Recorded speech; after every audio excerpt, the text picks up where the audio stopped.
ദൈവദൂതൻ സ്വപ്നത്തിൽ പറഞ്ഞതുപോലെ ജോസഫ് മറിയത്തെ തൻ്റെ ഭാര്യയായി സ്വീകരിച്ചു.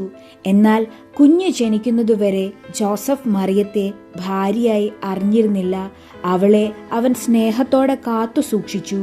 അന്നത്തെ കാലത്ത് ലോകത്തിൻ്റെ വലിയ ഭാഗം റോമൻ സാമ്രാജ്യത്തിൻ്റെ കീഴിലായിരുന്നു. ആ സാമ്രാജ്യത്തിൻ്റെ ചക്രവർത്തിയായിരുന്നു സീസർ അഗസ്തൂസ്. റോമൻ സാമ്രാജ്യത്തിൻ്റെ കീഴിലുള്ള യൂദയാദേശം ഭരിച്ചിരുന്നത് ഹെറോദോസ് രാജാവായിരുന്നു. ഒരു ദിവസം സീസർ ഒരു ഉത്തരവ് പുറപ്പെടുവിച്ചു. രാജ്യത്തിലെ എല്ലാവരും തങ്ങളുടെ പൂർവികരുടെ പട്ടണങ്ങളിൽ പേര് രജിസ്റ്റർ ചെയ്യണം. ജോസഫ് പുരാതന കാലത്ത് ജീവിച്ചിരുന്ന ഇസ്രായേൽ രാജാവായ ദാവീദിന്റെ വംശത്തിൽപ്പെട്ടവനായിരുന്നു. ദാവീദ് രാജാവിന്റെ നഗരം ബെത്ലഹേമായിരുന്നു. അതുകൊണ്ട് ജോസഫ് ഗലീലിയ പ്രദേശത്തിലെ നസ്രത്ത് പട്ടണത്തിൽ നിന്ന് യൂദയാദേശത്തിലെ ബെത്ലഹേം പട്ടണത്തിലേക്ക് യാത്ര തിരിച്ചു.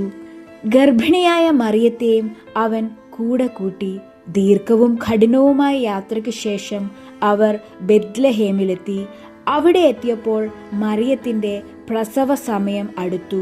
പക്ഷേ ബെത്ലഹേം പട്ടണം ജനങ്ങളാൽ നിറഞ്ഞിരുന്നു. വിരുന്നശാലകളിൽ ഒരു ഇടവും ലഭിച്ചില്ല. അതുകൊണ്ട് ജോസഫും മറിയവും ഒരു കന്നുകാലിത്തൊഴുത്തിൽ താമസിക്കേണ്ടി വന്നു. അവിടെ തന്നെയാണ് മറിയം തൻ്റെ പുത്രനെ പ്രസവിച്ചത്. ആ കുഞ്ഞാണ് യേശു. മറിയം തൻ്റെ കുഞ്ഞിനെ വസ്ത്രത്തിൽ പൊതിഞ്ഞ് കന്നുകാലികൾക്ക് തീറ്റ നൽകുന്ന ഒരു തൊട്ടിലിൽ കിടത്തി. അന്നേരം ബെത്ലഹേമിന് സമീപമുള്ള വയലുകളിൽ ചില ഇടയന്മാർ രാത്രിയിൽ തങ്ങളുടെ ആടുകൾക്കൊപ്പം ഉറങ്ങിക്കൊണ്ടിരിക്കുകയായിരുന്നു.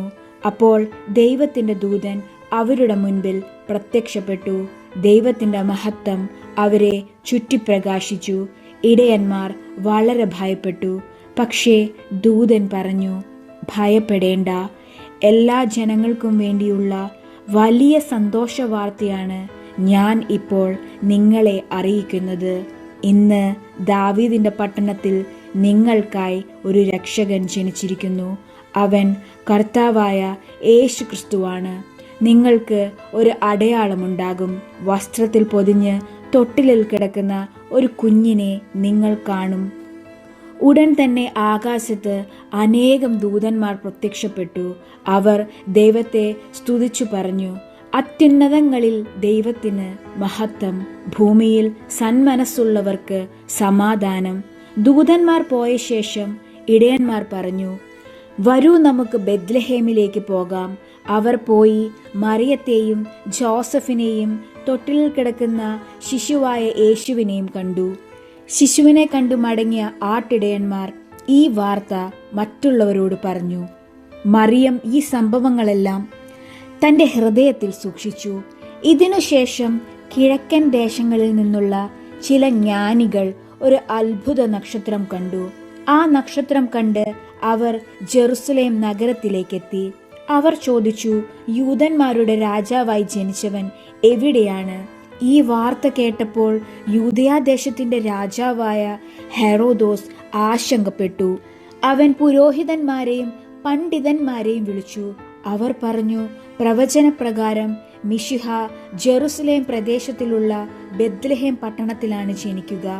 അപ്പോൾ ജ്ഞാനികൾ വീണ്ടും യാത്ര തുടർന്നു. അവർ കണ്ടിരുന്ന ആ നക്ഷത്രം വീണ്ടും അവരെ മുൻപോട്ട് നയിച്ചു. അത് കുഞ്ഞുണ്ടായിരുന്ന സ്ഥലത്തിൻ്റെ മുകളിൽ വന്നു നിന്നു. ജ്ഞാനികൾ അവിടെ ചെന്ന് കുഞ്ഞിനെയും മറിയത്തെയും കണ്ടു. അവർ കുഞ്ഞിൻ്റെ മുൻപിൽ മുട്ടുകുത്തി വണങ്ങി.